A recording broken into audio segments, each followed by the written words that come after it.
Vamos a orar. Señor, buen Dios y buen Padre, que estás en el alto cielo. Te damos, Señor, inmensas gracias por el mucho amor que tú derramas sobre nosotros, porque a pesar, Señor, de que a veces en la vida hay dificultades, tú nos sigues protegiendo y tú permites que podamos un sábado más estar aquí en tu casa de oración. Te rogamos, Señor, que tu Espíritu quede aquí con nosotros, sobre todo esté conmigo, para que este sermón que vamos a presentar pueda hacer mella en mí, en los hermanos que lo escuchen, en todas aquellas personas que luego lo verán colgado en internet. Señor, que sobre todo tu pueblo adventista, pueda ver esta gran verdad y se den cuenta que el tiempo se acaba y que hay que prepararse y predicar el mensaje que toca para estos días, la verdad presente. Señor, despiértanos a todos, que nuestras mentes estén abiertas, que indaguemos en tu palabra, busquemos lo que tú quieres decirnos, que seamos sinceros con nosotros mismos y dejemos el orgullo y tal vez ideas preconcebidas. Ayúdanos, Señor, para que de esta forma podamos ser el pueblo que tú quieres, que demos un mensaje importante para que muchos puedan abrazarlo y formar parte de ese grupo de salvos. Señor, que tu paz esté con nosotros y tu Espíritu nos acompañe. En nombre de Jesús te lo pedimos. Amén. Bien, buenos días a todos los que estáis aquí en la sala, los hermanos que nos siguen en el internet. Os deseo que tengáis un feliz sábado a todos. Y en esta mañana pues os quiero presentar un nuevo mensaje del hermano Humberto Fierro. Sabéis, este mensaje tiene un poco de historia. Yo pues bueno, buscando por internet encontré una página protestante, no es una página adventista, una página protestante, en el cual se habla acerca del capítulo 1 de Génesis y el primer versículo y su significado. Entonces me pareció interesante ese artículo porque, bueno, favorecía mucho a lo que se está predicando, ¿no?, en cuanto a la fecha, etcétera. Entonces lo tomé y se lo remití a nuestro hermano Humberto Fierro, y él lo ha tomado para confeccionar este PowerPoint. Tiene parte de ese mensaje, pero aparte ha añadido otras cosas que no estaban en ese mensaje, pero que a la vez ayudan a comprender más esta verdad. Antes en la escuela sabática hablábamos pues de que bueno, hay hermanos pues que están teniendo una oposición por parte de los otros hermanos adventistas, porque están predicando, o estamos predicando, me incluyo en ello, estamos predicando pues que el mundo tiene 6.000 años de historia, que los 6.000 años van a terminar en un momento adecuado, narrado por la Biblia, que estudiándola se entiende cuándo es ese momento, y que habrá una fecha para el regreso de Cristo, no el día y la hora, porque tal como él dijo, eso no podremos saberlo, la voz de Dios lo dirá en su momento, pero sí que podemos saber el año, incluso la estación del año, en cuándo va a suceder ese acontecimiento. Y hoy veremos pues más respecto a todo esto. Todo está basado en los textos bíblicos y en las citas de Elena White. Y es importante que lo tengamos en cuenta. No es algo que se invente ni Josep Sant Vicenç, ni Víctor Sant Vicenç, ni otros que están predicando, como pues el caso del hermano Humberto Fierro. Él es un pastor de 75 años de edad y hace como 2 años descubrió esto y lo está predicando en su página, que es todoesjesus.com. Ahí podéis encontrar esos temas. Este es uno de los últimos temas que él recientemente ha añadido a consecuencia de que yo le mandé pues este mensaje. Bien, pues si os parece vamos a comenzarlo. El título es este que veis aquí, de lo que no te has enterado. Es el título que él le ha puesto a este PowerPoint, porque parece ser que a pesar de que hace un tiempo que se está predicando esto, aún hay gente que no se ha enterado, como dice el título de este PowerPoint. Y aquí hay alguien que grita, ¿alguien me escucha? ¿Alguien me escucha? ¿Alguien comprobará lo que estoy diciendo para ver si es cierto me lo invento yo, o realmente es bíblico. Alguien lo comprobará, alguien hará como hacían los bereanos, ver si las cosas son como Pablo decía.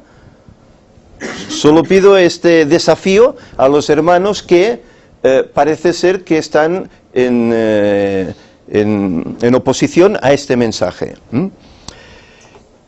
Él utiliza ese texto base que se encuentra en Lucas 21-28 que ahora veremos. El texto dice en cuestión: cuando estas cosas comiencen a suceder, mirad y levantad vuestras cabezas, porque vuestra redención está cerca. ¿Qué cosas? ¿No? Es lo que veremos ahora. Podemos ver ante nosotros una profecía muy parecida a la del Antiguo Testamento, que juntas con su gran objeto, abarcan o dan un vistazo a un objeto más cercano de importancia para la Iglesia. Habiendo dado una idea de los tiempos de los siguientes 38 años, antes de la destrucción de Jerusalén, Cristo muestra que todas esas cosas terminarán en la destrucción de Jerusalén y la completa dispersión de la nación judía, lo cual será tipo y figura de la segunda venida de Cristo. ¿Recordáis que Cristo en Mateo 24 narra a sus discípulos? Ellos le preguntan: dinos, ¿cuándo serán estas cosas? ¿Y qué señal hay del fin del siglo, del fin del mundo? Y él les mezcla los acontecimientos que iban a suceder unos 40 años después, en la destrucción de Jerusalén, con los acontecimientos que iban a suceder al final del tiempo, antes de que Cristo regrese. Hay una mezcla de acontecimientos ahí. Vamos a ver. Extraordinaria revelación de Génesis 1, versículo 1. Dios tiene un mensaje para ti y para mí, en este maravilloso primer texto de su palabra. Solamente desea que tú y yo lo descubramos. Génesis, como tú sabes, es el primer libro de la Biblia. Es el comienzo de todo, de la creación, del hombre, del pueblo de Dios, del pecado, de la caída del hombre. Es el comienzo también de su redención. En Génesis se nos enseña el propósito y el plan de Dios. Génesis es la semilla que culmina en el Apocalipsis. ¿De qué nos habla Génesis al principio? En el principio creó Dios los cielos y la tierra. Este es el pasaje que hoy estudiaremos. Pero nos habla de unos orígenes de nuestro planeta, de la vida en este planeta. Pero a la vez nos está hablando de los orígenes que luego viviremos en la eternidad. Tiene su reflejo allá, aunque no lo parezca. Y aquí lo vamos a dar a entender así. El Génesis es el primer libro de lo que conocemos como el Pentateuco, los 5 primeros libros que escribió Moisés. La Torá para los judíos, que es la instrucción para el hombre y el fundamento de toda la revelación bíblica. En esos 5 libros es prácticamente donde se basa la doctrina hebrea. Aparte luego de profetas como Isaías, etc. Aquí está registrado el comienzo de todos los temas de la Biblia y en ellos el plan de salvación para los seres humanos. En el principio creó Dios los cielos y la tierra, según Génesis 1:1. Con esa sencilla y a la vez compleja frase comienzan las Escrituras y comienzan toda la revelación del Señor a la humanidad. Esta frase ya es para pensar. El hombre científico, el hombre moderno, cómo se ha hecho todo, qué pasó, dónde comenzó todo. Si vamos a la Biblia, nos dice: en el principio de todo, creó Dios los cielos y la tierra. Entonces, ¿de dónde procedemos? ¿De la casualidad?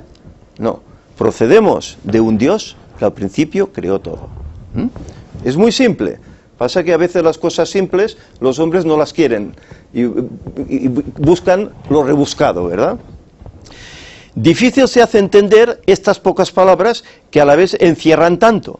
En esta sola frase está descrito lo que los científicos han tratado de explicar de las más diversas maneras. Han buscado la forma de entender cómo fue que ocurrió esto. Se han realizado experimentos para entenderlo, pero difícilmente se llegará de alguna manera concluyente a entenderlo. Y dentro del mundo científico, según la rama de cada grado, pues unos dan una secuencia de origen, otros dan otra secuencia, cada cual tiene su vertiente. Entre ellos no se ponen de acuerdo. Yo les digo, acudid a la Biblia y leed el primer versículo, y ahí encontraréis la base de todo. Pero nosotros, quienes creemos en la palabra del Señor, lo entendemos claramente, y lo entendemos por la fe, como dice el apóstol Pablo, que escribió los Hebreos. Dice, por la fe entendemos haber sido constituido el universo por la palabra de Dios, de modo que lo que se ve fue hecho de lo que no se veía. Hebreos 11:3. El Señor hizo algo sin tener nada. No había una materia, no había nada. Con su voz creó. La voz de Dios es el poder, es la materia que crea todo. Por la fe lo entendemos. Aún hay cosas que no se nos han dejado ver. Por lo tanto, lo que se nos ha revelado es para nosotros. Pero hay secretos que son del Señor y aún no tenemos conocimiento de ellos. Y eso es lo que nos dice Deuteronomio. Este primer versículo del primer capítulo del primer libro de la Biblia dice que en el principio creó Dios los cielos y la tierra. Abarca toda la historia del hombre y de la venida del Salvador. Por lo tanto, el Señor ya dejó escrito en las primeras palabras que las Sagradas Escrituras es su plan de salvación. Y tenemos al Salvador y su venida desde el primer versículo, desde el Génesis 1:1. La Biblia se inicia con este anuncio y culmina también con este anuncio en Apocalipsis 20:20.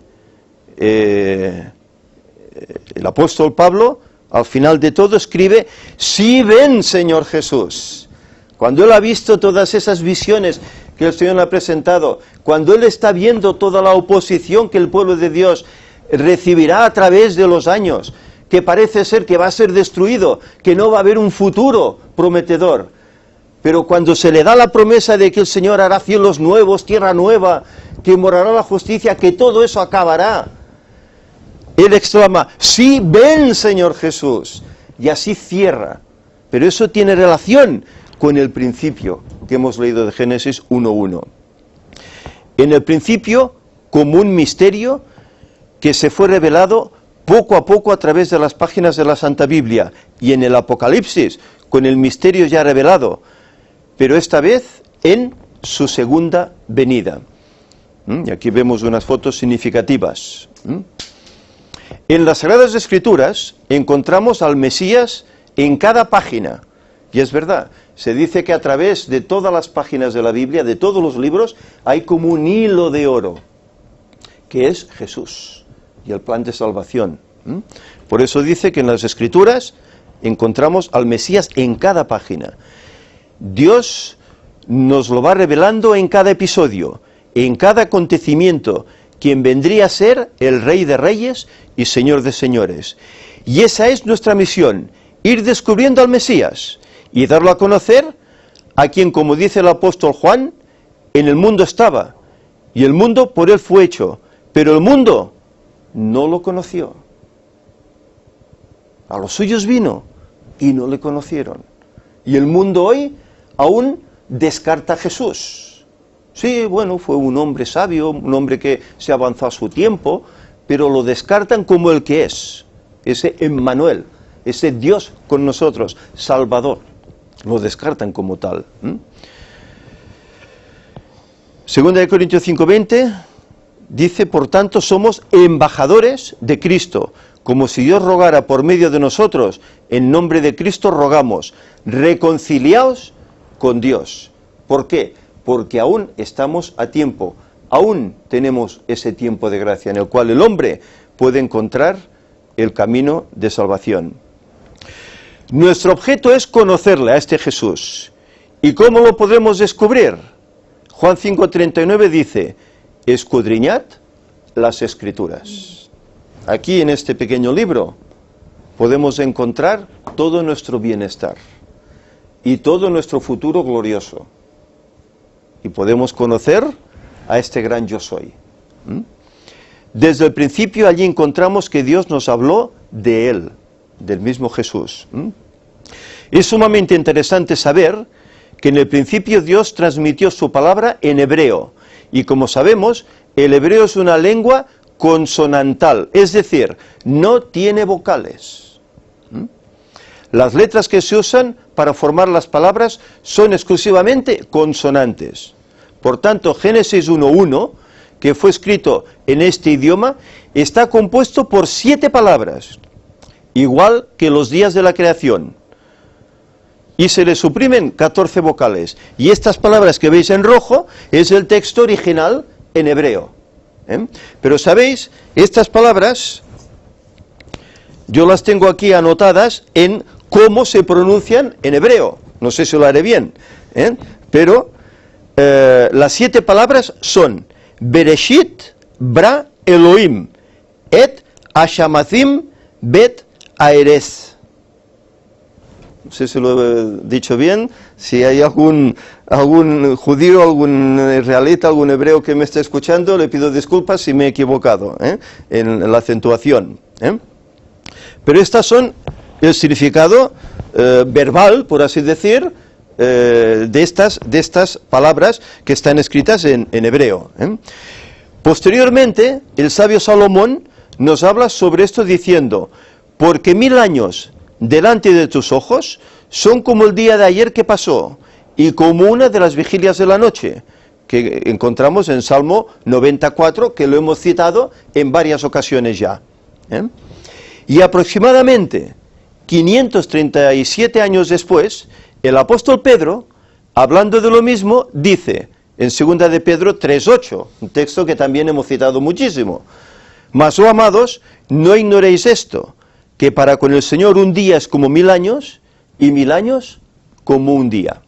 De tal forma que Dios convierte los 7 días de la semana literal en 7000 años proféticos, lo cual es importante tenerlo en cuenta para el desarrollo de este tema que estamos presentando. Claro, aquí chocamos pues con la posición que muchos cristianos adventistas tienen. No, es que las semanas es 7 días literales y punto.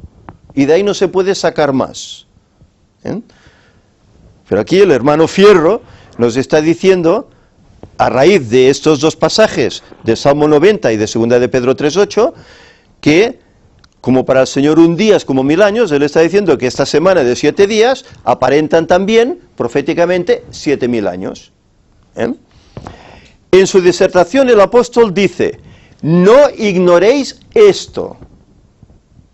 Es que es importante el reproche, la advertencia que aquí Pedro nos da. Hermanos, no ignoréis esto. Quiere decir que eso es importante, que debemos conocer qué quiere decir. O sea, nosotros debemos saberlo. Las Sagradas Escrituras registran que la creación de Dios la realizó de la siguiente forma. Y vamos aquí a verlo. Primer día, aparición de la luz, día y noche. Esto está en Génesis 1, del 3 al 5. Segundo día, el Señor creó el cielo, la atmósfera y los mares. El tercer día, surgimiento de los continentes y aparición de la vegetación en la tierra. Cuarto día, aparición de los cuerpos celestes que alumbran la tierra. Quinto día, los animales del mar y las aves. El sexto día, los mamíferos y finalmente el hombre. Y el séptimo día, terminada la obra creadora, Dios ve que lo que había hecho era bueno en gran manera. ¿Y qué hace? Descansa y santifica ese día, el último, el séptimo. De esta forma, según la Biblia, fue creado el mundo, aunque muchos se resistan a creerlo. y suponen que el mundo fue creado en un periodo de millones de años. Pero esta es la descripción sencilla que nos da el primer capítulo del Génesis. Pero más allá de la magnificencia de su creación, que por sí sola merece toda alabanza, honra y gloria, pues creemos que Dios fue el creador de todo con solo decir sea la luz, por su palabra, y produzca la tierra, etcétera, etcétera. Por tanto, la creación no fue producto del azar. Creemos además que en la creación del mundo el Señor dejó implícito lo que podríamos llamar un anteproyecto para el futuro de la humanidad, del cual ciertamente aún tenemos mucho por descubrir, a medida que escudriñamos las Escrituras. Vamos indagando en eso, vamos descubriendo eso. Estos días de la creación tienen un significado muy especial. Eclesiastés 1:9 dice, ¿qué es lo que fue? Lo mismo que será. ¿Qué es lo que ha sido hecho? Lo mismo que se hará. Y nada hay nuevo debajo del sol. Primer día. Y dijo Dios, sea la luz, y fue la luz. Y vio Dios que la luz era buena. Y separó Dios la luz de las tinieblas. Y llamó Dios a la luz día, y a las tinieblas llamó noche. Y fue la tarde y la mañana un día. Es decir, aquí nos está denotando un día como conocemos hoy de 24 horas. Fue la tarde y la mañana. Es decir, que el día no comienza como hoy nos regimos a las 0 horas de la noche, a las 12 de la noche, no comienza ahí el día. El día comenzaba a la puesta de sol de la tarde hasta la siguiente puesta de sol de la siguiente tarde, esas 24 horas. Así es como la Biblia menciona cómo hay que contabilizar el día. Fue la tarde y la mañana un día. El primer día la luz, la Torá para los judíos, el Pentateuco para los cristianos, para ambos la palabra del Señor. Juan en su Evangelio nos dice, en el principio era el Verbo, y el Verbo era con Dios, y el Verbo era Dios. Este era en el principio con Dios. Todas las cosas por Él fueron hechas, y sin Él nada de lo que ha sido hecho fue hecho. En Él estaba la vida, y la vida era la luz de los hombres. La luz en las tinieblas resplandece, y las tinieblas no prevalecieron contra ella, según Juan 1, del 1 al 5. ¿A quién representa esta luz? Es impresionante observar aquí que esta luz, que no fue creada sino manifestada en el primer día de la creación, la cual es un símbolo de la presencia divina, fue opacada, reemplazada por el sol. Cuarto día de la creación. Recordemos, en el cuarto día se crean la lumbrera mayor, la lumbrera menor, que es la luna y las estrellas. Dice que el cual es símbolo de Cristo. Y si leemos estos pasajes, Juan 8:12,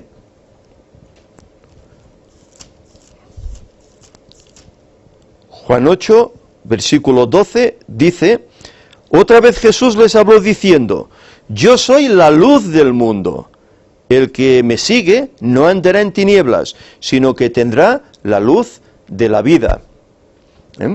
Y si leemos también el capítulo 1 de Juan, versículos del 1 al 12, en el principio era el Verbo, y el Verbo era con Dios, y el Verbo era Dios. Este era en el principio con Dios. Todas las cosas por Él fueron hechas, y sin Él nada de lo que ha sido hecho fue hecho. En Él estaba la vida, y la vida era la luz de los hombres. La luz en las tinieblas resplandece, y las tinieblas no prevalecieron contra ella. Hubo un hombre enviado de Dios, el cual se llamaba Juan. Este vino por testimonio, para que diese testimonio de la luz, a fin de que todos creyesen por él. No era él la luz, sino para que diese testimonio de la luz. Aquella luz verdadera, que alumbra a todo hombre, venía a este mundo. En el mundo estaba, y el mundo por él fue hecho, pero el mundo no le conoció. Es decir, que la luz ese paralelo con ese sol de la creación del día 4, es Jesús.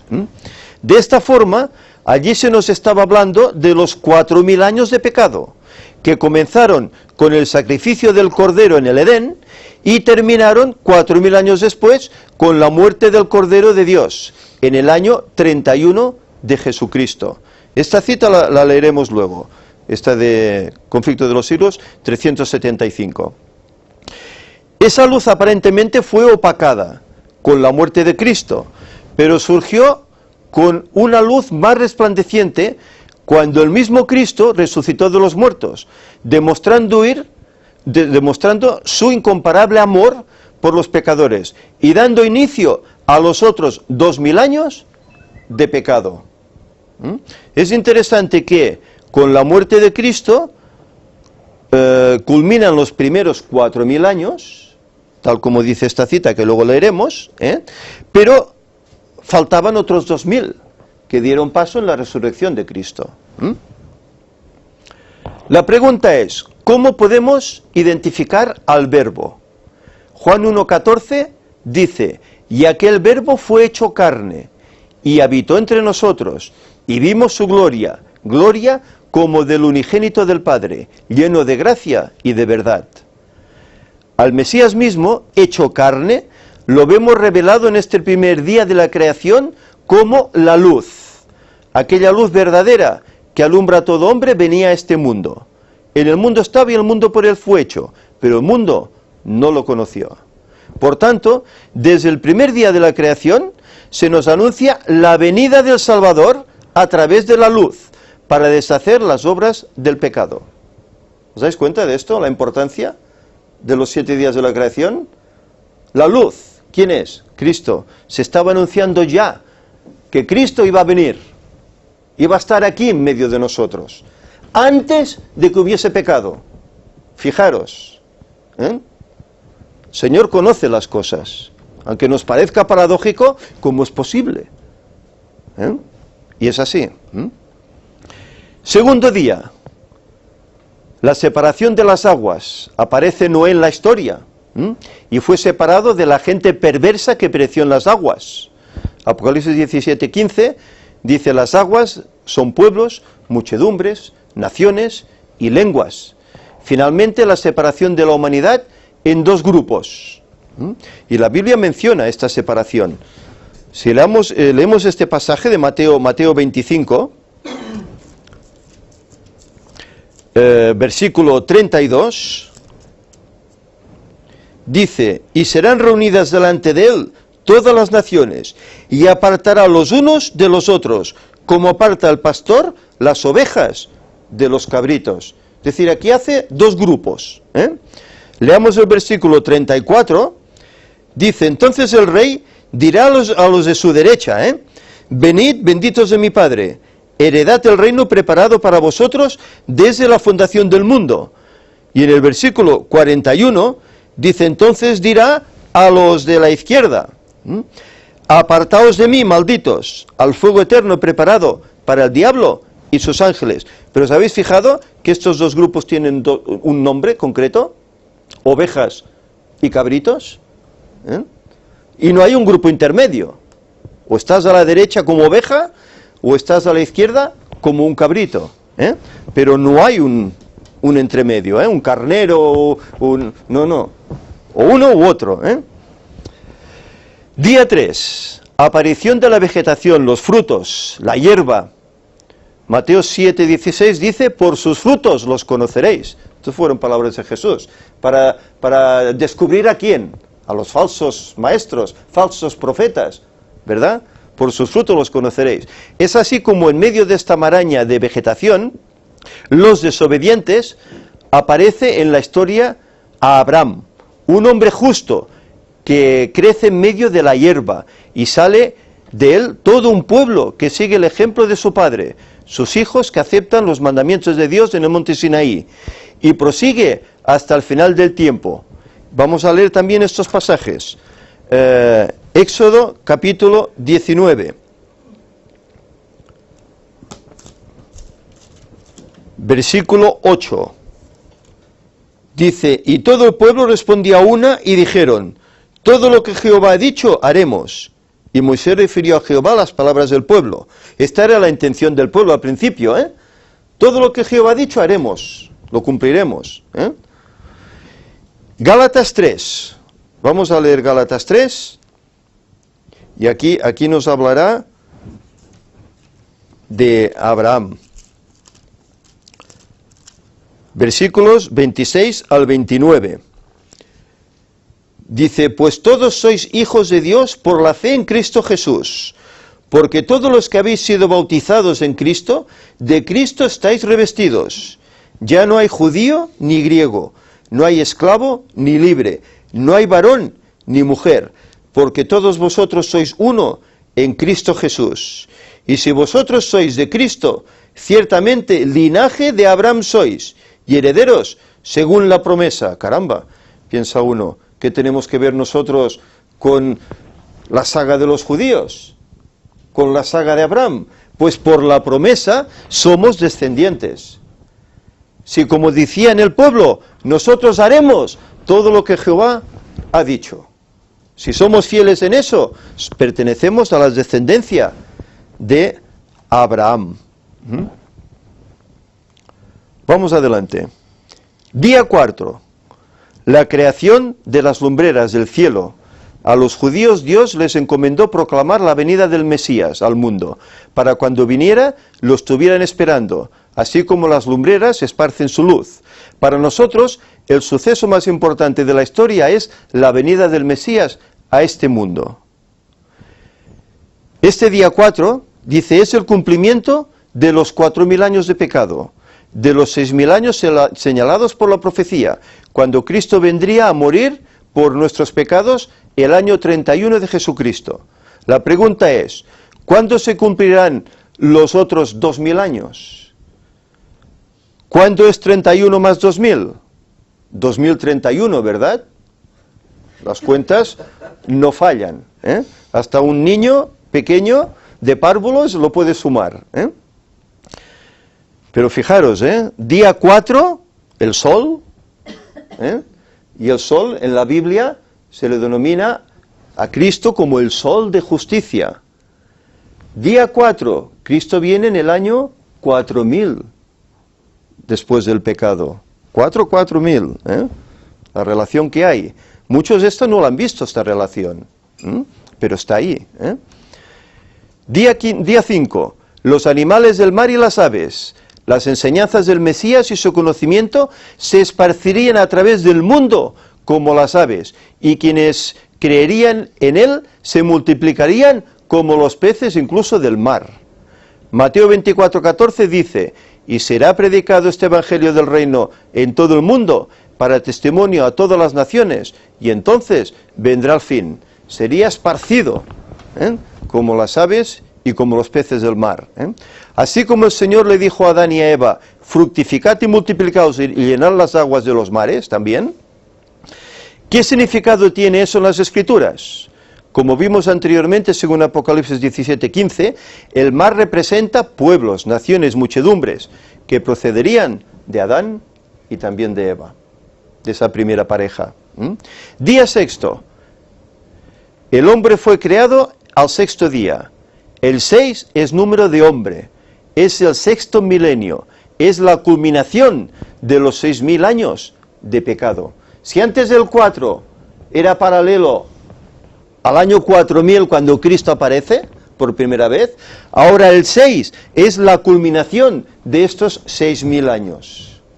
En el último siglo de este 6º milenio es donde el hombre alcanzaría su más alto nivel de desarrollo y conocimiento. Pero también el periodo de rebelión del hombre hacia Dios. Es allí donde Jesús dijo que antes de su regreso el pecado aumentaría al nivel del que existió antes del diluvio. Vamos a leer estos pasajes. Mateo 24:12.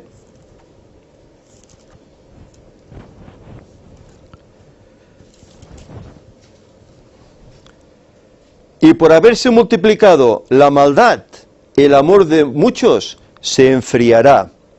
37 al 39. dice, mas como en los días de Noé, así será la venida del Hijo del Hombre. Porque como los días antes del diluvio estaban comiendo y bebiendo, casándose y dando en casamiento, hasta el día en que Noé entró en el arca, y no entendieron hasta que vino el diluvio y se los llevó a todos. Así será también la venida del Hijo del Hombre.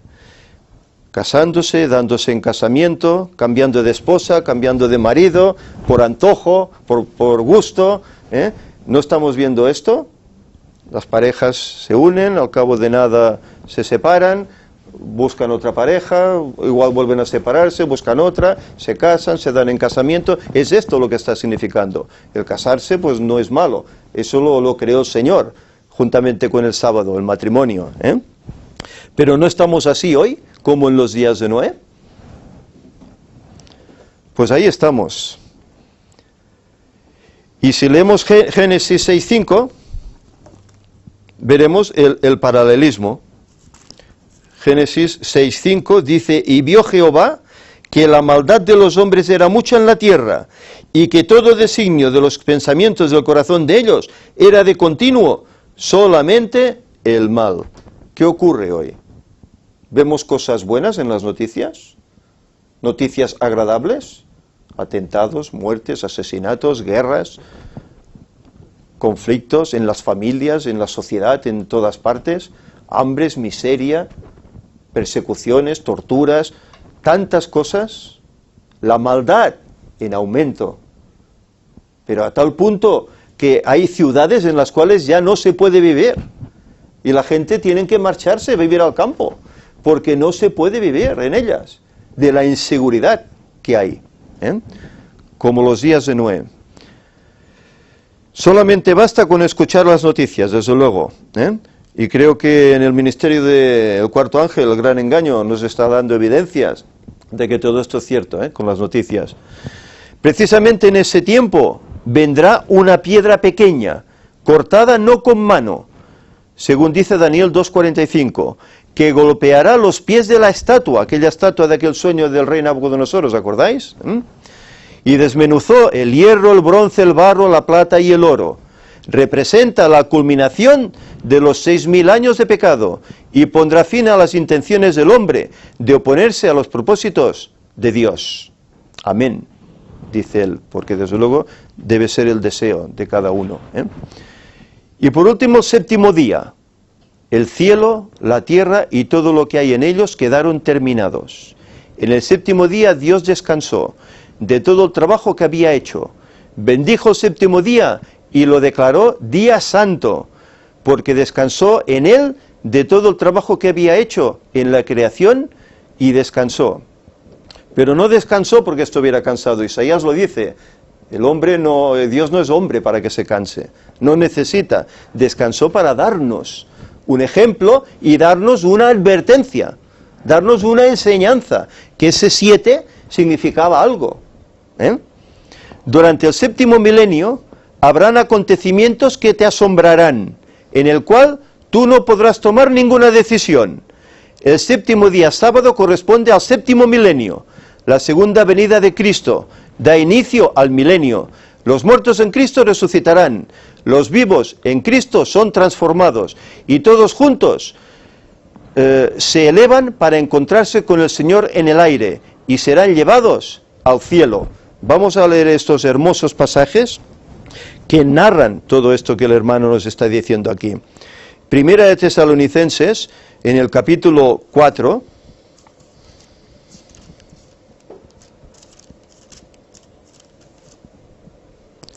versículos 13 al 18, dice, tampoco queremos, hermanos, que ignoréis acerca de los que duermen, para que no os entristezcáis como los otros que no tienen esperanza.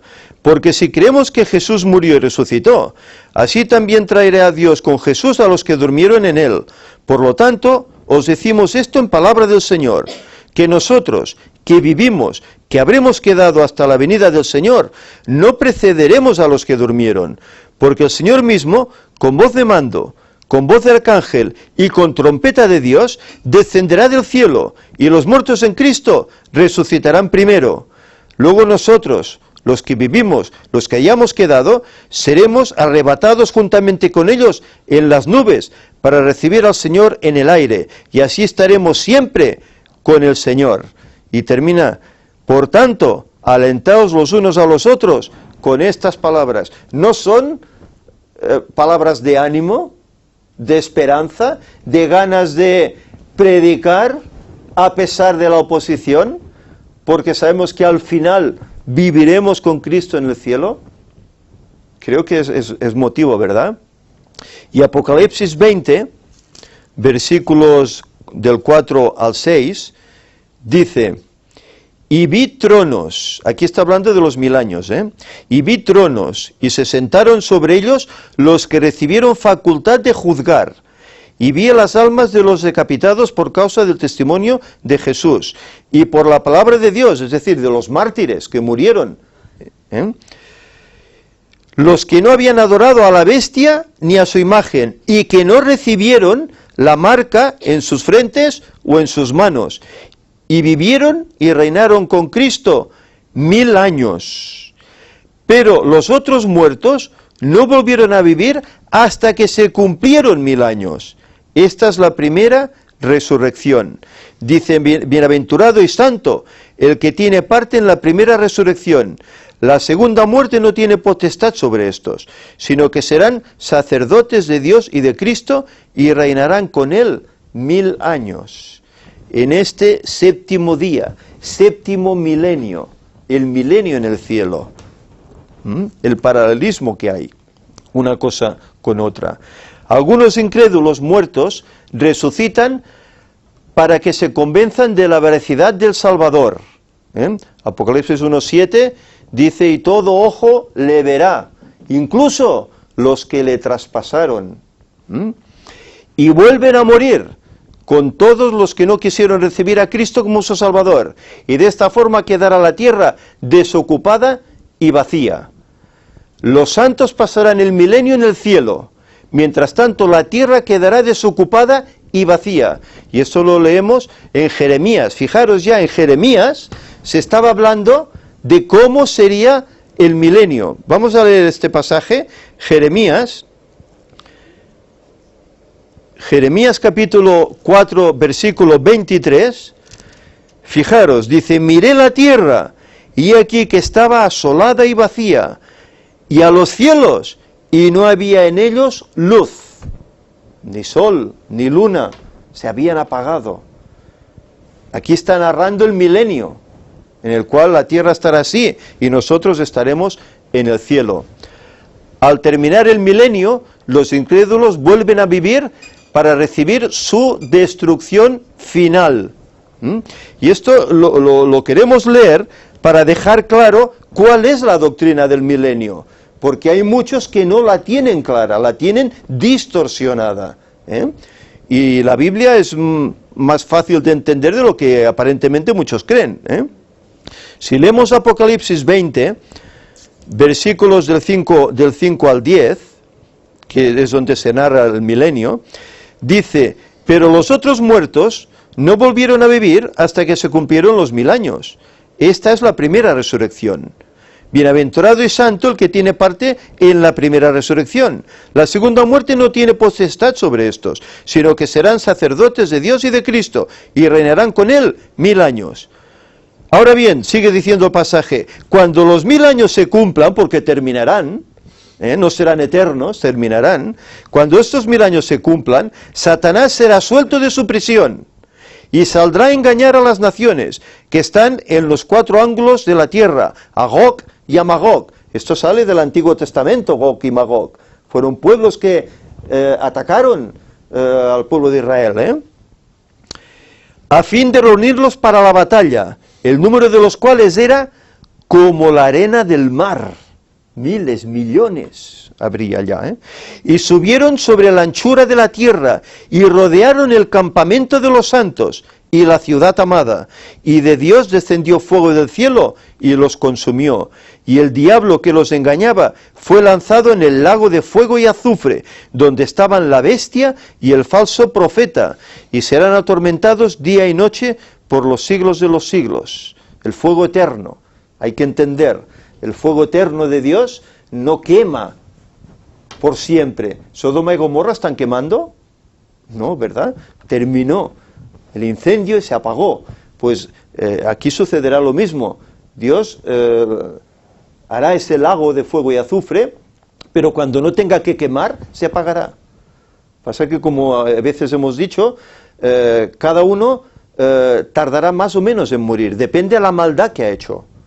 Habrá personas que, la hermana White dice, que vio que personas en leves segundos desaparecían, eran ya fulminadas por el fuego, pero que había otras que vivían por más tiempo sufriendo en ese fuego, hasta que finalmente eran consumidas. Y el último en perecer será el diablo, el último en perecer. No sé cuánto tiempo estará quemando, pero será el último en perecer, el causante de toda esta perplejidad que hay en el mundo. Y los versículos del 12 al 15 nos dice: y vi a los muertos, grandes y pequeños, de pie ante Dios, y los libros fueron abiertos. Y otro libro fue abierto, el cual es el libro de la vida, y fueron juzgados los muertos por las cosas que estaban escritas en los libros según sus obras. Y el mar entregó los muertos que había en él. El mar entregó los muertos que había en él. Aparecerán los que quedaron allí, a través de las guerras, hundimientos de barcos, etcétera, aparecerán. Y la muerte y el Hades entregaron los muertos que había en ellos, y fueron juzgados cada uno según sus obras. Y la muerte y el Hades fueron lanzados al lago de fuego. Esta es la muerte segunda, de la que ya no hay salida. Y el que no se halló escrito en el libro de la vida fue lanzado al lago de fuego. Mirad si es importante que nuestro nombre esté en el libro de la vida, porque si no está allí, seremos lanzados en el lago de fuego. Por eso es conveniente arrepentirse de los pecados, buscar a Dios, hacer todas las cosas que Él dice. Lo que tú has dicho haremos, dijeron los israelitas, y eso es lo que nosotros también tenemos que intentar hacer. ¿Recuerdan Eclesiastés 1:9? ¿Qué es lo que fue? Lo mismo que será. ¿Qué es lo que ha sido hecho? Lo mismo que se hará, y nada hay nuevo debajo del sol. Una vez que se terminen de quemar Satanás, la bestia, el falso profeta, la muerte y los impíos para siempre, este lago de fuego es la superficie de la tierra que se convertirá en un mar de llamas que consume a los impíos y a la vez purifica la tierra. Luego se repite Génesis 1, otra vez, la creación, se repite otra vez, pero esta vez con mayor esplendor. Apocalipsis 21, del 1 al 5 dice: entonces vi un cielo nuevo y una tierra nueva, porque el primer cielo y la primera tierra habían pasado y el mar ya no existía más. ¿Veis el reflejo de Génesis 1, la creación, con lo que vendrá después del año 7000, después del milenio? Yo, Juan, vi la santa ciudad, la nueva Jerusalén, descender del cielo de parte de Dios, ataviada como una esposa, hermoseada para su esposo. Y oí una gran voz del cielo que decía: el tabernáculo de Dios está ahora con los hombres. Él morará con ellos, ellos serán su pueblo, y Dios mismo estará con ellos como su Dios. ¿Dónde ocurrirá todo eso? Aquí, en esta misma tierra que será purificada por ese lago de fuego. Enjugará Dios toda lágrima de los ojos de ellos, y ya no habrá más muerte, ni habrá más llanto, ni clamor, ni dolor, porque las primeras cosas ya pasaron. El que estaba sentado en el trono dijo: yo hago nuevas todas las cosas, y me dijo: escribe, porque estas palabras son fieles y verdaderas. ¿Y qué hemos aprendido de la Escritura? Que dice que Dios no miente, que Dios no cambia. Y si esas palabras son fieles y verdaderas, el Señor nos dará eso, ese nuevo cielo y esa nueva tierra, y viviremos por siempre, sin maldad, sin muerte, sin enfermedad. De acuerdo a Isaías 66, 22 y 23, dice: porque como los cielos nuevos y la tierra nueva que yo hago permanecerán delante de mí, dice Jehová, así permanecerá vuestra descendencia, vuestro nombre, y de mes en mes, y de sábado en sábado, vendrán todos a adorar delante de mí, dice Jehová. Y está hablando de la eternidad, está hablando ya después incluso del milenio.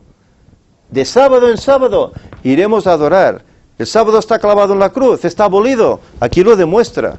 No, está en vigencia, continúa siendo vigente y lo será por toda la eternidad, porque es una enseñanza para nosotros. Como te darás cuenta, el Señor trazó el plan redentor del hombre desde la misma creación. Los 6000 años de pecado están representados por los 6 días de la creación. El sábado representa el milenio, en cuyo final Dios purificará la tierra eliminando el pecado, y con él a los pecadores que no quisieron acogerse al plan de salvación trazado por el Creador, Cristo Jesús. Después del cual Dios traerá todas las cosas a su perfección original, como dice Génesis 1:31, y vio Dios cuanto había hecho, y era bueno en gran manera. Pero el hermano Guay dice que lo que el Señor nos tiene preparado para luego será mucho mejor aún, más glorioso aún, que el Edén. Como vimos anteriormente, el primer versículo de Génesis, capítulo 1, está compuesto por 7 palabras equivalentes a los días de la creación. Cada palabra equivale a un día, Y según el conflicto de los siglos, en la página 375, en el párrafo 3, dice: a la mitad de la semana haría cesar el sacrificio y la ofrenda. En el año 31 de Jesucristo, 3 años y medio después de su bautismo, nuestro Señor fue crucificado. Con el gran sacrificio en el Calvario, terminó aquel sistema de ofrendas que durante 4000 años habría prefigurado al Cordero de Dios. El tipo se encontró con el antitipo, y todos los sacrificios y oblaciones del sistema ceremonial debían cesar. Por eso el velo, una mano de un ángel lo rasgó en 2, porque terminaba, pero ahí culminaban 4000 años desde que entró el pecado, desde que se tuvo que sacrificar el primer cordero para vestir al hombre y a la mujer. Ahí terminaban los primeros 4000 años, pero si son 6 días, y luego el milenio, si son 6, son 6000 años, quiere decir que nos quedan 2000. ¿Y en qué fecha estamos? Estamos culminando los 2000. Allí dice que desde el pecado de Adán hasta la muerte del Mesías pasaron 4000 años. Siguiendo esta lógica, cada palabra del primer versículo representa 1000 años.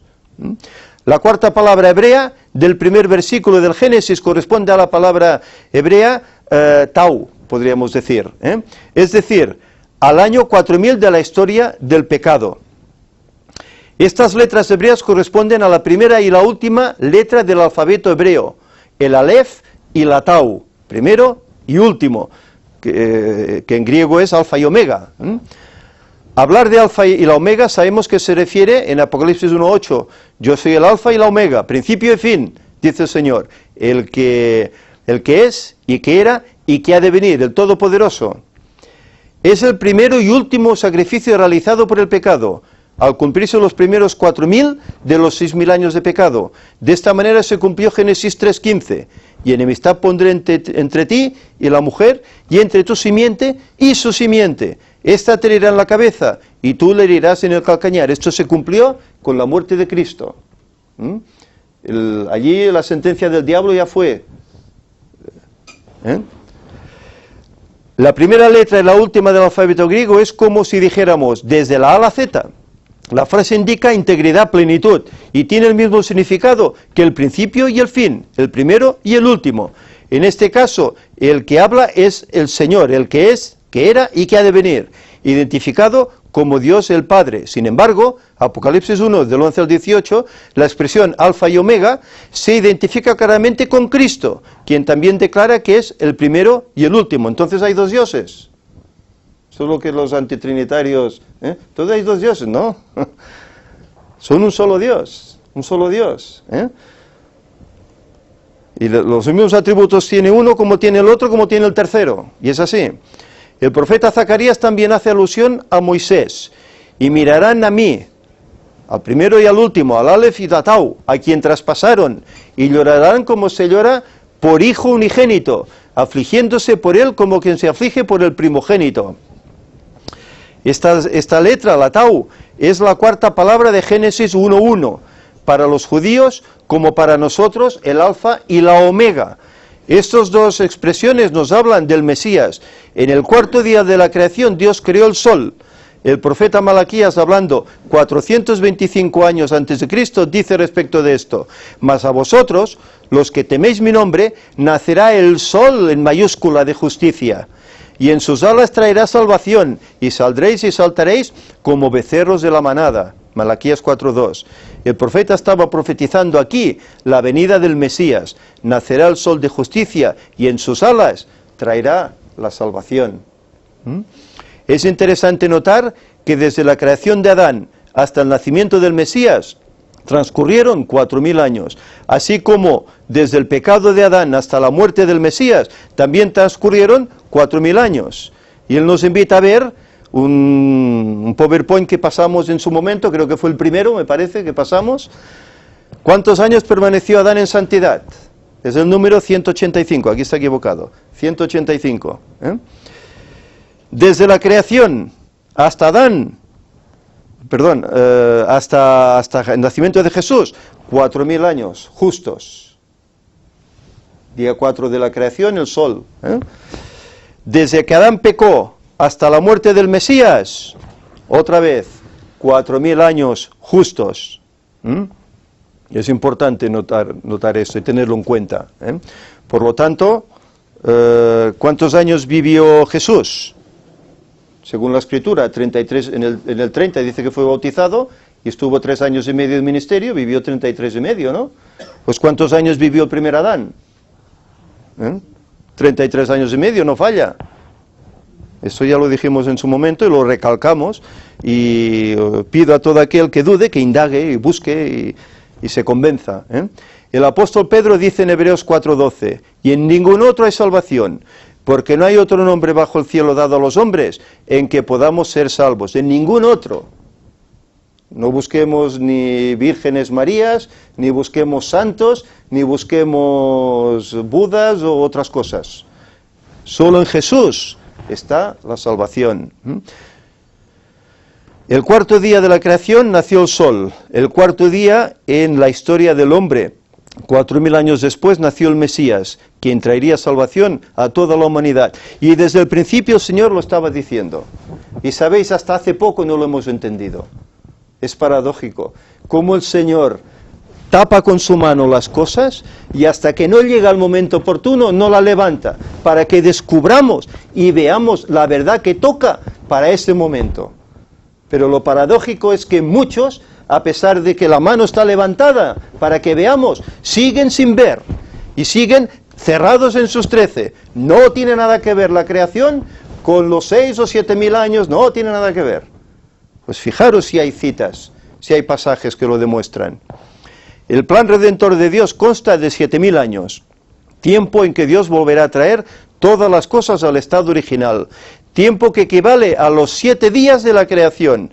Hay muchos ejemplos de ello en la Sagrada Escritura.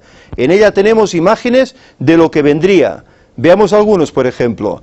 Noé tenía 600 años cuando vino el diluvio. ¿Qué sucedería cuando terminen los 6000 años de pecado? Y fijaros, 606, 6, Pues lo mismo, se va a volver a repetir el diluvio, en vez de agua, pues será otra cosa. Los hijos de Lea, por ejemplo, Rubén, fijaros que aquí se dan el nombre de los 7 primeros hijos de Jacob, y el séptimo no es varón, fijaros. Rubén significa, vean ustedes un hijo. Simeón, que fue el segundo, significa oír. Tercero, Leví significa sujetado. Recordemos que los nombres hebreos todos tenían un significado, relacionado con esa persona. No como hoy, que hoy ponemos José o Víctor o Ángel o María, porque sí. Antes no, tenían un significado. Judá significa celebrado. Curiosamente, después de Judá, Lea dejó de dar a luz.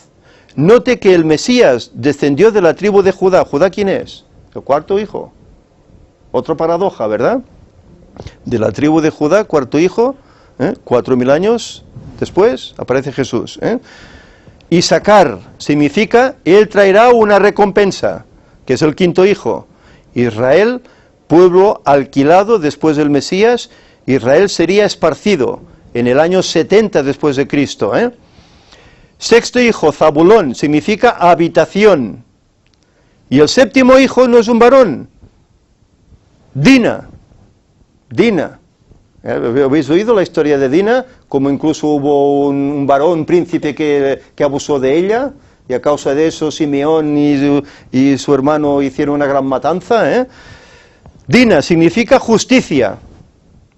No es casualidad que el séptimo descendiente de Lea sea una mujer. La mujer en la Biblia representa a la iglesia. En el séptimo milenio la iglesia será llevada al cielo por 1000 años. A veces pensamos, ¿y por qué esos hijos? ¿Y por qué esos significados?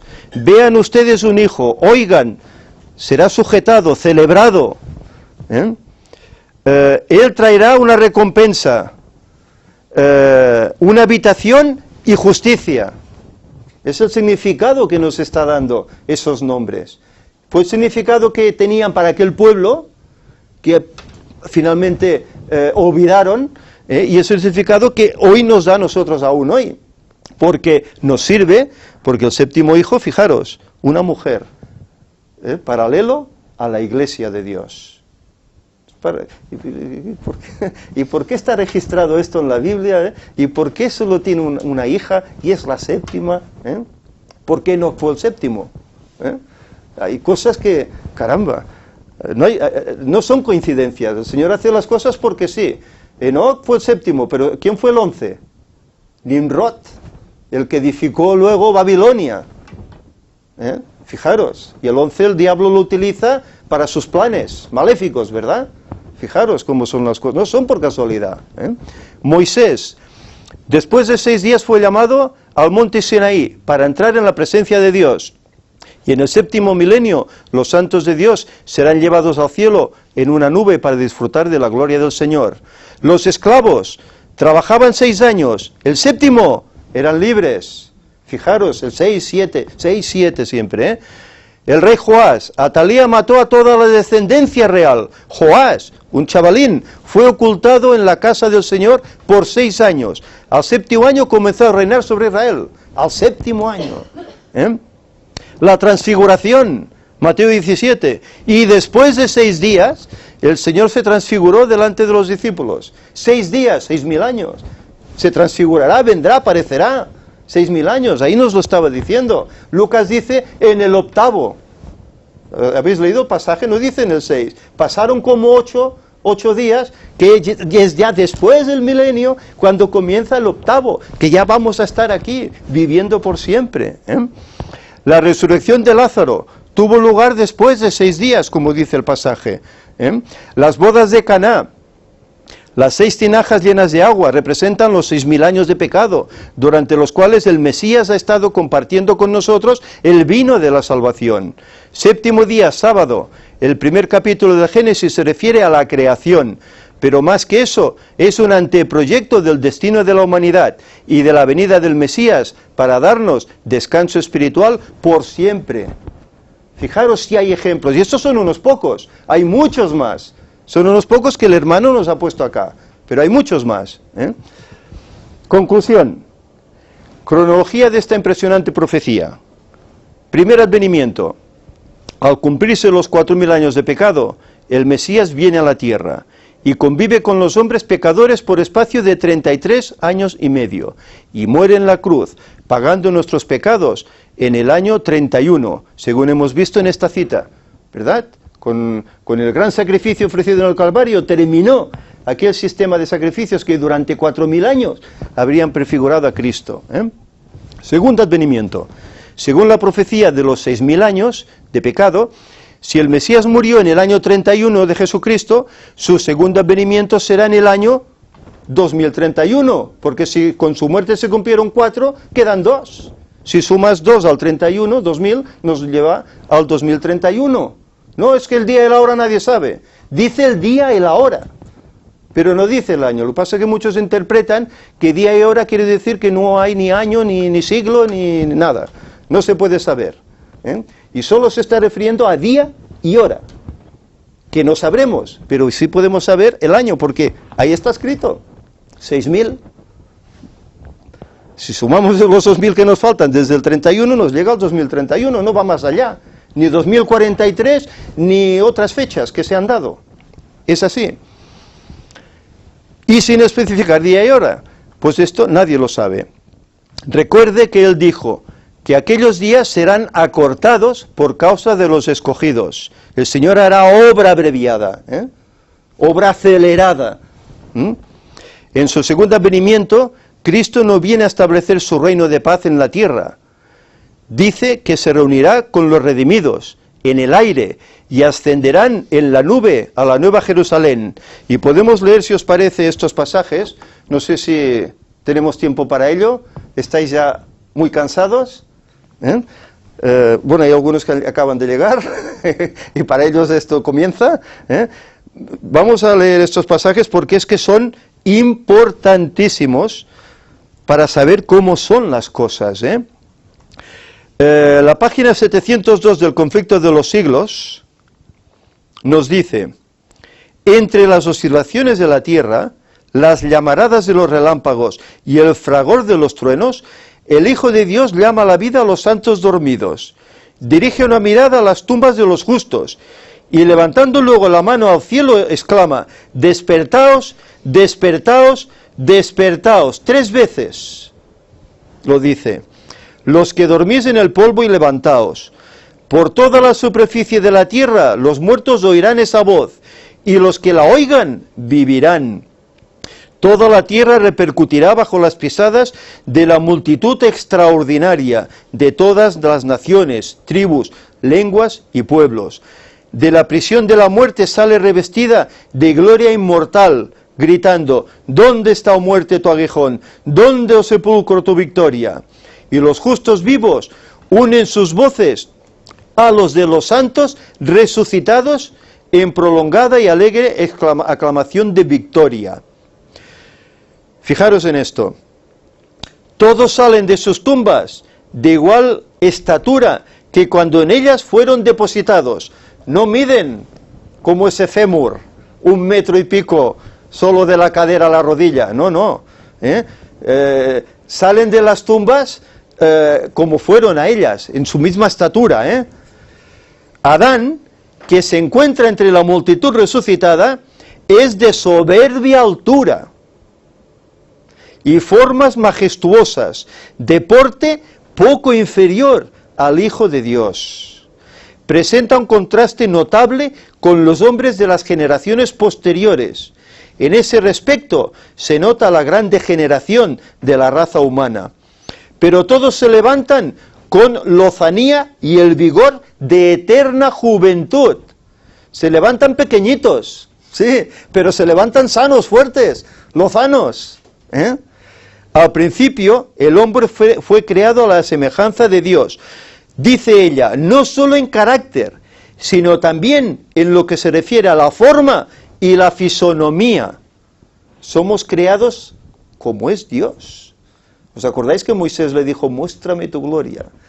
Y él le dice: yo pasaré y verás mis espaldas, pero el Señor puso la mano, porque no podrás verme y vivir. Somos creados a semejanza.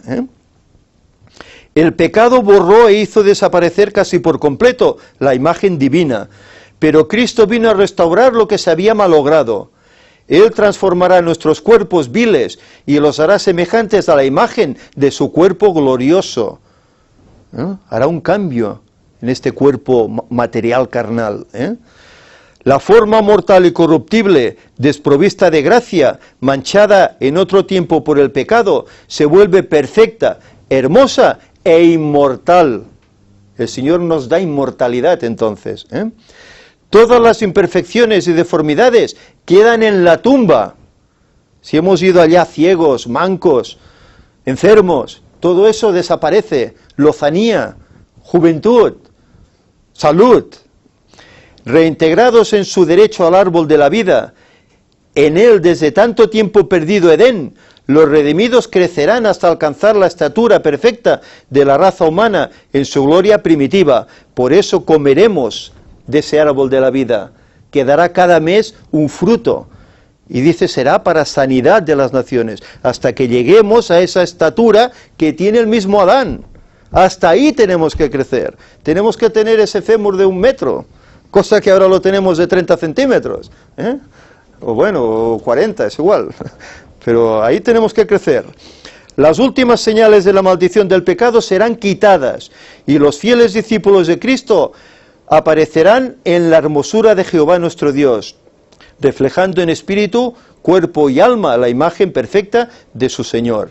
Oh maravillosa redención, tan descrita y tan esperada, a través de 6.000 años esperándola, contemplada con anticipación febril, pero jamás enteramente comprendida. Dice que los justos vivos son mudados, en un momento, en un abrir de ojo. A la voz de Dios fueron glorificados, ahora son hechos inmortales, y juntamente con los santos resucitados, son arrebatados para recibir a Cristo su Señor en los aires. Arrebatados para recibir al Señor en el aire. Los ángeles juntarán sus escogidos de los 4 vientos, de un cabo del cielo hasta el otro. Santos ángeles llevan niñitos a los brazos de sus madres. Esto mi madre, recuerdo que lo tenía como algo certero, porque ella perdió su primera hija. Y ella falleció con el convencimiento de que cuando esté allá, su hijita le será llevada a los brazos. Es tremendo, estas cosas conmueven desde luego. Amigos, a quienes la muerte tenía separado desde largo tiempo, se reúnen para no separarse más, y con cantos de alegría suben juntos a la ciudad de Dios. Es tremendo lo que el Señor nos está preparando. Y cómo Él escoge a una mujer para que escriba estas verdades que dan esperanza y ánimo, para que las leamos y nos aferremos a ellas, y vivamos a pesar de los pesares que la vida nos lleva, en confianza de que al final el Señor nos dará esto. Es tremendo. Tercer advenimiento. En su tercer advenimiento, Zacarías 14 dice, y se afirmarán sus pies en aquel día sobre el monte de los olivos, que está enfrente de Jerusalén al oriente, y el monte de los olivos se partirá por en medio, hasta el oriente y hacia el occidente, haciendo un valle muy grande, y la mitad del monte se apartará hacia el norte, y la otra mitad hacia el sur. Esto sucederá cuando la nueva Jerusalén descienda al fin de los 1000 años. En esta ocasión sí establecerá su reino de paz.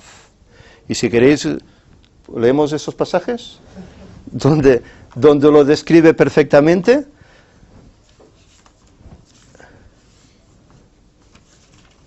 Este espacio será de 2000 y pico de kilómetros de lado a lado, para que quepa ahí la ciudad. No será un espacio pequeño.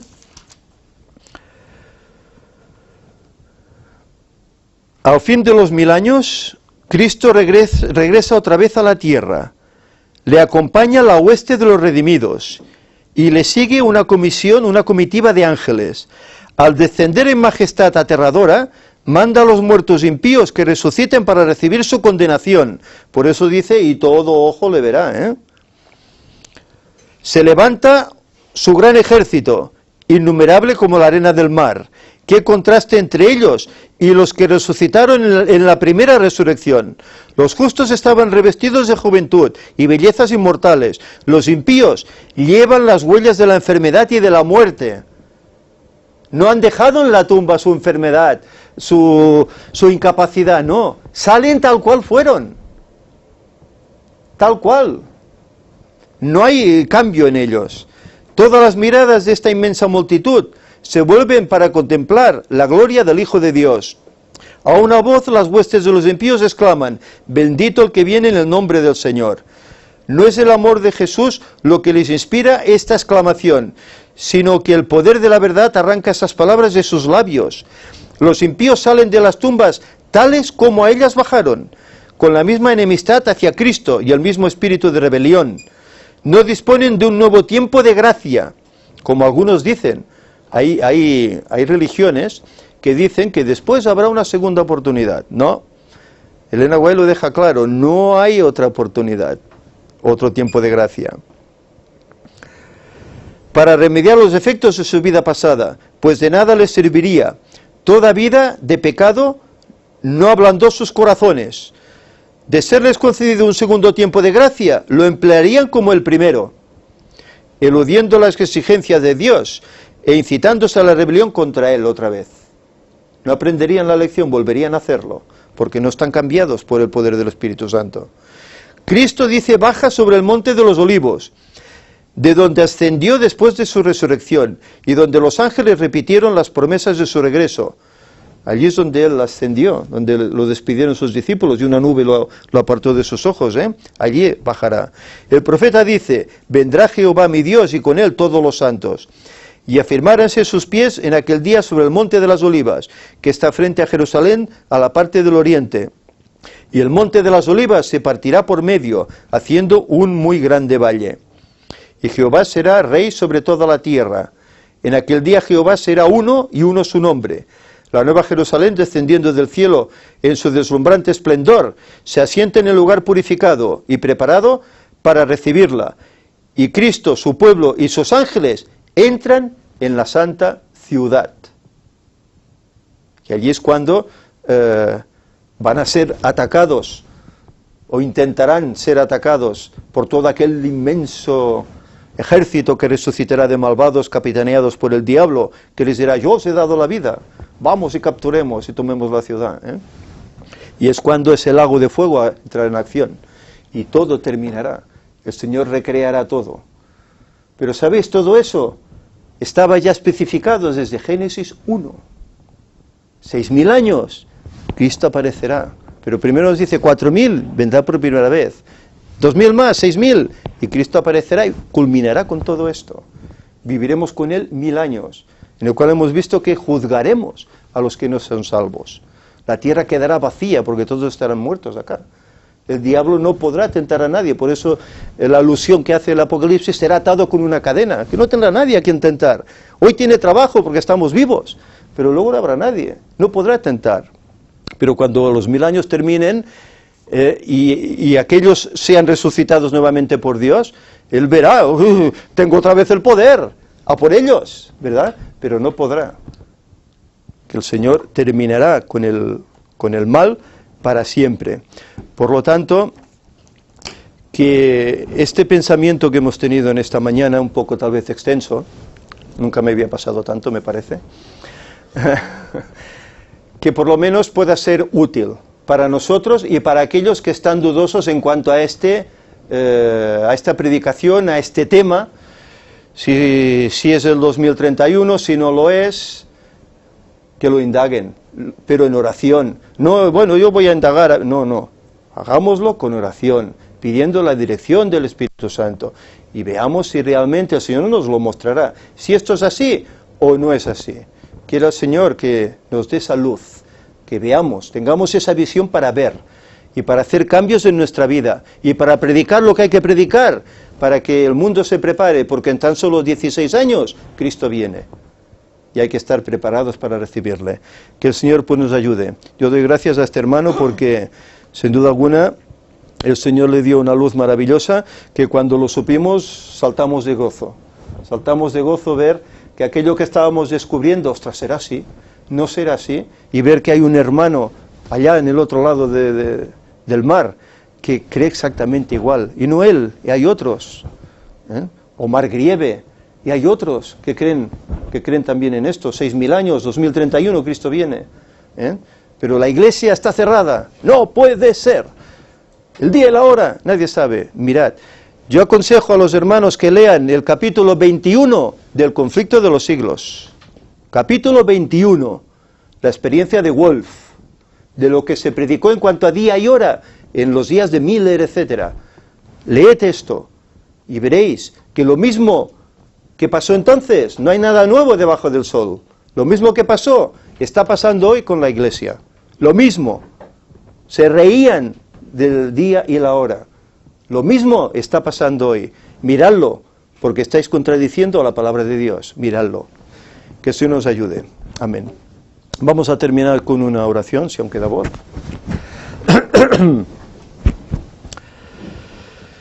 Señor y Padre, te damos inmensas gracias porque tú nos has dejado este libro vivo, en el cual a través de todas las edades tú has ido dando unas verdades, no todas, pero sí las necesarias para el momento. Tú lo hiciste así con aquel pueblo antiguo, lo hiciste con nuestros primeros padres, con Israel, con los apóstoles, con los reformadores, en el siglo XIX con ese despertar religioso, y lo haces hoy, que estamos ya cerquita, muy cerquita de tu regreso. Señor, ayúdanos para que seamos sinceros, seamos humildes, estudiemos este santo libro con oración, si es conveniente hasta con ayuno, para que podamos comprender, gracias a tu Espíritu Santo, las verdades que tú hoy tienes para tu pueblo. Señor, que a pesar de los pesares sigamos adelante predicando lo que hay que predicar, a pesar de que se rían de nosotros, se burlen, o tal vez tengamos incluso violencia. Ayúdanos, Señor, a ser fieles. Y te ruego por tu pueblo, esparcido en todo este mundo, los que están dentro como los que están fuera, que tú, Señor, estés con ellos para que vean estas cosas, las acepten, se acerquen a ti y vivan conforme a ellas. Despierta a tu pueblo, Señor, aquellos sinceros y humildes, y ayúdanos para que hagamos la labor que nos corresponde, para que otros puedan llegar a este conocimiento.